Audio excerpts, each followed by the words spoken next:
Bismillahirrahmanirrahim.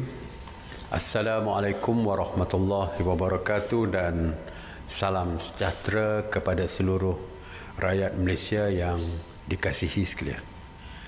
Saya mulakan dengan laporan hari ini dengan Task Force Operasi Pematuhan.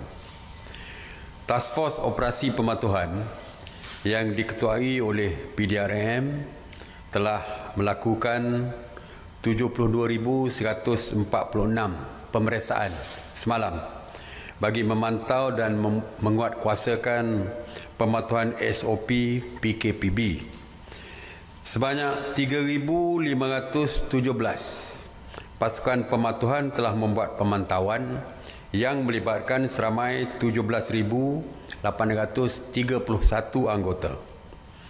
PDRM juga telah mengenakan 148 sekatan jalan raya rentas sempadan negeri di seluruh negara dan memeriksa sebanyak 283,677 kenderaan berbanding dengan 147,327 kenderaan pada hari sebelumnya. Sebanyak 229 kenderaan telah diarah berpatah balik atas cubaan rentas negeri tanpa kebenaran. Antara negeri yang mencatatkan cubaan rentas negeri yang tertinggi adalah Melaka sebanyak 70, Selangor 53 dan Negeri Sembilan 49. Maknanya masih ada lagi yang cuba merentas negeri.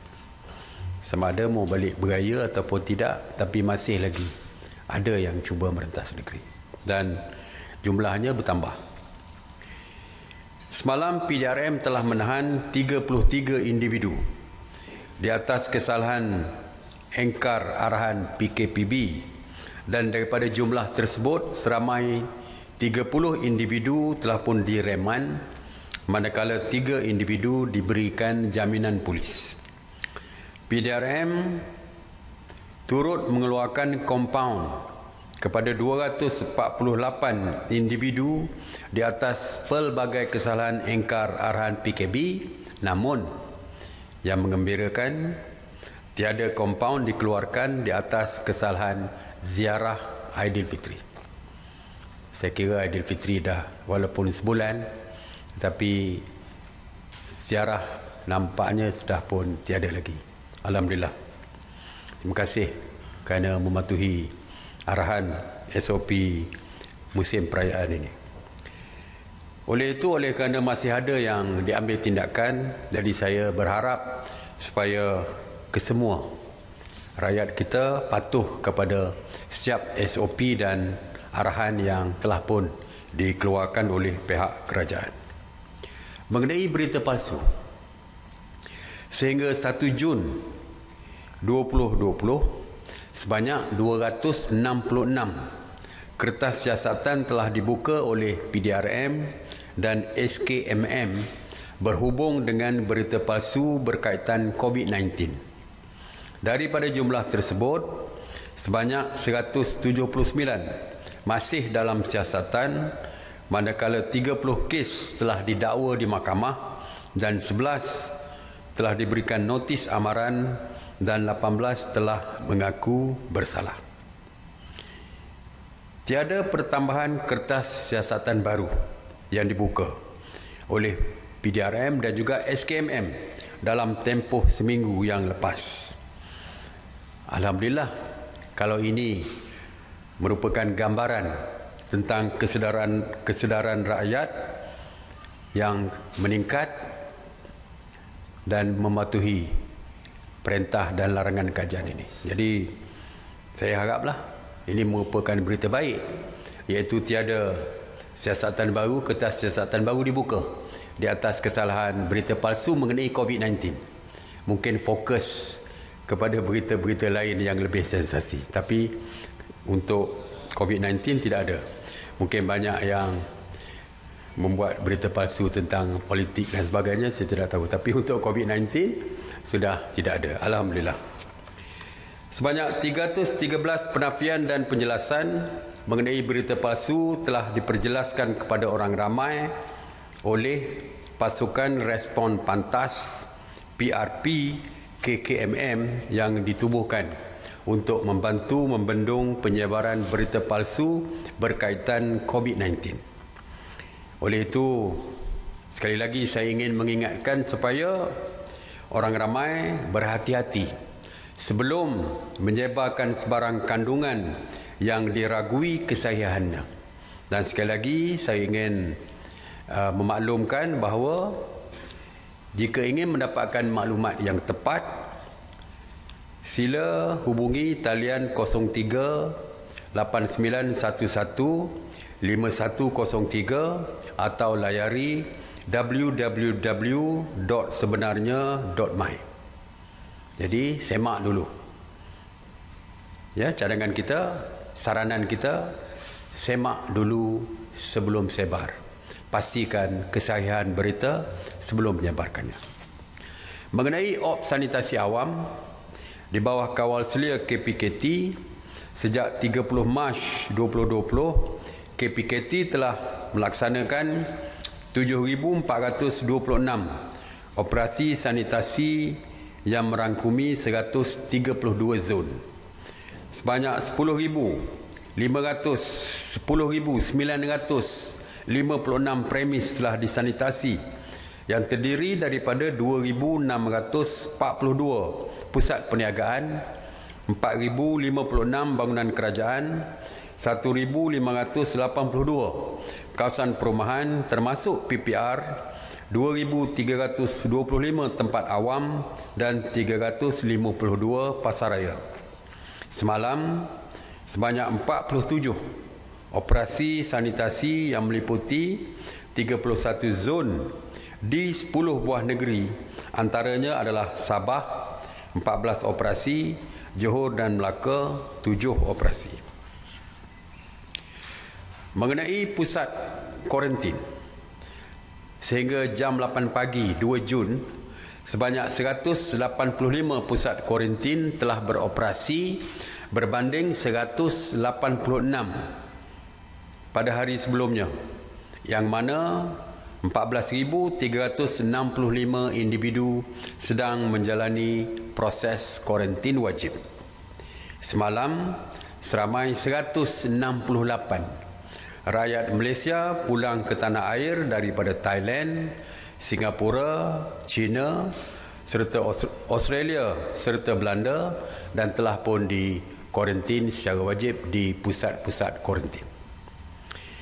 Seramai 48,773 rakyat Malaysia yang pulang ke tanah air sejak 3 April 2020 telah menjalani kuarantin wajib, dan sehingga hari ini seramai 38,021 individu telah pun selesai menjalani kuarantin wajib dan telah dibenarkan pulang. Mengenai penghantaran pulang pelajar IPT, sejak 27 April 2020 sehingga hari ini, Kementerian Pengajian Tinggi telah menghantar pulang seramai 56,814 pelajar IPT yang berada di kampus di seluruh negara ke pangkuan keluarga masing-masing.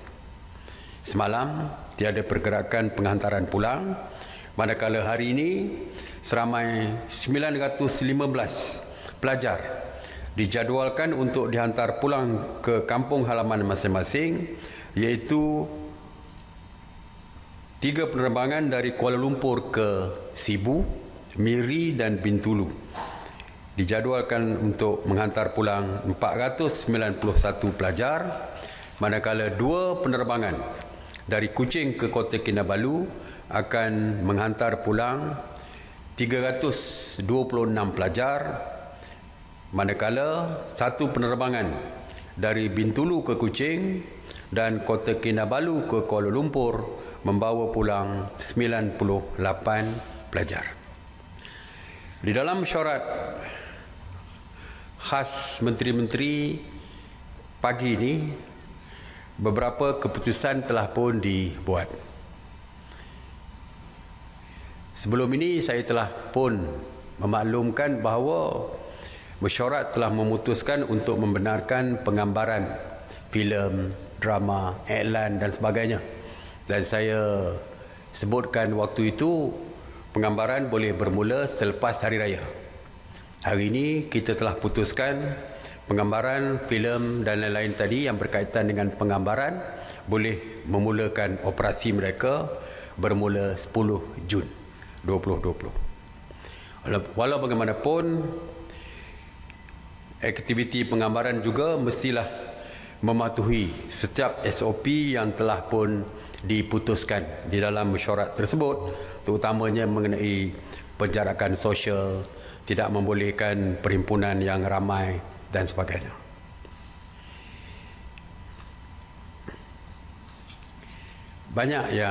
Rupanya banyak yang nak bernikah sewaktu PKP dilaksanakan, PKPB juga, dan antaranya terpaksa merentas negeri kerana pasangannya berada di negeri lain. Jadi ramai yang memohon daripada pihak polis untuk merentas negeri untuk akad nikah pasangan-pasangan ini. Jadi mesyuarat faham keperluan tersebut. Jadi mesyuarat pada hari ini bersetuju untuk membenarkan rentas negeri bagi urusan akad nikah dengan syarat yang sama, iaitu perlu mendapatkan kelulusan daripada pihak PDRM.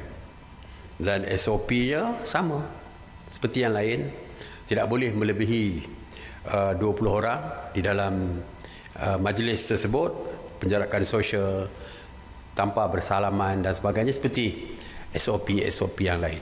Jadi bolehlah nak menikah, nak meneruskan upacara akad nikah ini kerana kita membenarkan. 2-3 hari lepas ada satu soalan daripada media tentang jurufoto perkahwinan yang ingin mengambil gambar pasangan pengantin, sama ada selepas akad nikah, selepas perkahwinan ataupun pra perkahwinan. Banyak yang ingin mengambil gambar pra perkahwinan dengan pakaian pengantin dan sebagainya. Jadi kita bersetuju, kerana ianya tidak melibatkan ramai, maka mesyuarat bersetuju untuk membenarkan jurufoto mengambil gambar pengantin pra perkahwinan di tempat terbuka, seperti di tepi, ada yang nak ambil gambar di tepi tasik dan sebagainya, kita benarkan. Tetapi SOP-nya tetap sama macam yang lain. Tidak boleh ramai, penjarakan sosial, kena pakai sanitizer dan sebagainya, sama seperti yang lain. Satu lagi perkara yang kita bincangkan ialah ramai ibu bapa yang kedua-dua mereka bekerja, mempunyai masalah jika mempunyai anak-anak kecil, dan mereka perlu menghantar ke taska misalnya supaya membolehkan mereka bekerja. Dan kita juga dapati ada majikan-majikan swasta misalnya memaksa pekerja mengambil cuti tanpa gaji kalau nak menjaga anak di rumah. Ini merupakan isu yang saya dah sebutkan bahawa mereka tidak boleh membuat paksaan seperti itu, tapi ada juga yang dilakukan. Oleh itu, untuk menyelesaikan isu ini, maka kita telah bersetuju membenarkan taska beroperasi. Sebenarnya kita dah benarkan, cuma waktu itu SOP adalah SOP asas kepada taska ini. Kita dah ada kat SOP. Daripada 7,000 taska, oleh kerana tidak ada SOP yang diperkemaskan lagi, hanya 304 taska saja yang telah pun beroperasi. Hari ini kita telah meminta Kementerian Pembangunan Wanita, Keluarga dan Masyarakat ataupun KWKM untuk membentangkan operasi yang diperkemaskan berhubung dengan operasi taska. Oleh itu, kita telah pun bersetuju dengan operasi yang kita anggap lengkap dan kemas, dibincangkan bersama dengan KKM dan sebagainya. Jadi kita bersetuju, iaitu SOP ini lengkap. Sewaktu menghantar baby tersebut atau anak-anak ke pusat taska, sewaktu penjagaan, sewaktu mengambil pulang anak dan sebagainya, semua di dalam SOP yang telah pun diperkenalkan oleh KWKM. Oleh itu, kita dengan ini membenarkan 6,000 baki taska yang belum dibuka sebanyak 6,696 taska. Membenarkan mereka beroperasi. Mulai daripada sekarang mereka boleh beroperasi dan mereka boleh merujuk SOP yang saya sebutkan tadi melalui laman web KWKM dan juga Jabatan Kebajikan Masyarakat untuk SOP yang lebih detail supaya mereka boleh memulakan operasi taska ni. Jadi kita harap dengan pembukaan taska ini tidak timbul lagi isu ibu bapa, kedua-dua ibu bapa yang bekerja tidak boleh bekerja kerana nak perlu menjaga anak di rumah dan sebagainya. Jadi tidak timbul lagi lah isu majikan-majikan yang mengarahkan ibu atau bapa bercuti tanpa gaji untuk menjaga anak-anak mereka dan sebagainya. Satu lagi yang kita bincangkan adalah mengenai operasi Taman Didikan Kanak-kanak yang dicadangkan bermula pada Julai nanti. Walau bagaimanapun oleh kerana tadika ataupun tabika ini, Taman Didikan Kanak-kanak ataupun Taman Bimbingan Kanak-kanak ini terletak di bawah berbagai-bagai kementerian. Ada tabika kemas, iaitu di bawah KPLB, Kementerian Pembangunan Luar Bandar. Ada tadika perpaduan di bawah Kementerian Perpaduan. Ada prasekolah di bawah Kementerian Pendidikan. Jadi oleh kerana banyak tabika-tabika di bawah berbagai kementerian, maka mesyuarat telah bersetuju supaya Kementerian Pendidikan menjadi penyelaras kepada tadika-tadika tersebut dan mesti come out dengan mencadangkan SOP-SOP untuk diselaraskan, penyelaras dengan semua tabika-tabika ataupun tadika-tadika di bawah kementerian-kementerian yang berbeza ini. Jadi kita akan tunggu mereka membentangkan SOP yang lengkap dan jikalau dipersetujui, kalau nak dibuka Julai nanti, insya-Allah kita akan beri kebenaran. Tapi kita akan lihat secara detail tentang SOP tersebut. Banyak perkara yang akan kita bentangkan, kita minta dibentangkan pada hari mesyuarat hari Sabtu 6 bulan nanti. Misalnya SOP tentang kedai gunting rambut dan kecantikan, salon kecantikan. Difahamkan telah pun siap, tapi kita minta bentang pada hari Sabtu akan datang untuk mesyuarat seterusnya. Begitu juga dengan pasar malam. Ramai yang minta supaya pasar malam, pekan sehari dan sebagainya dibuka. Kita belum tengok dari segi SOP mereka. Kita minta dibentangkan, MKN bentangkan pada hari Sabtu akan datang ini. Begitu juga dengan semayang berjemaah. Ada yang mencadangkan semayang berjemaah ini mengikut keluasan masjid itu sendiri, space-nya. Masjid Putrajaya misalnya, kalau boleh dibuat penjarakan sosial 1 meter, mungkin bukan 30 orang, mungkin boleh muatkan sampai 200 orang dan sebagainya. Kalau masjid itu besar, mungkin lebih ramai, tetapi mesti ada penjarakan sosial dan SOP-SOP lain. Oleh mana pun perkara ini kita serahkan kepada Menteri Bahagian Hal Ehwal Agama untuk membentangkan kepada mesyuarat hari Sabtu nanti untuk kita dapatkan pandangan daripada Kementerian Kesihatan dan sebagainya kalau perkara itu nak dilaksanakan. Jadi kita tunggulah hari Sabtu nanti. Banyak SOP-SOP yang akan dibentangkan oleh berbagai-bagai kementerian mengenai bukan saja dari segi ibadah tetapi juga dari segi perniagaan dan sebagainya. Jadi itu saja hari ini. Sekali lagi seruan saya seperti biasa, hashtag saya terus kekal di rumah untuk terus kekal selamat. Stay home, stay safe. Saya buka kepada soalan.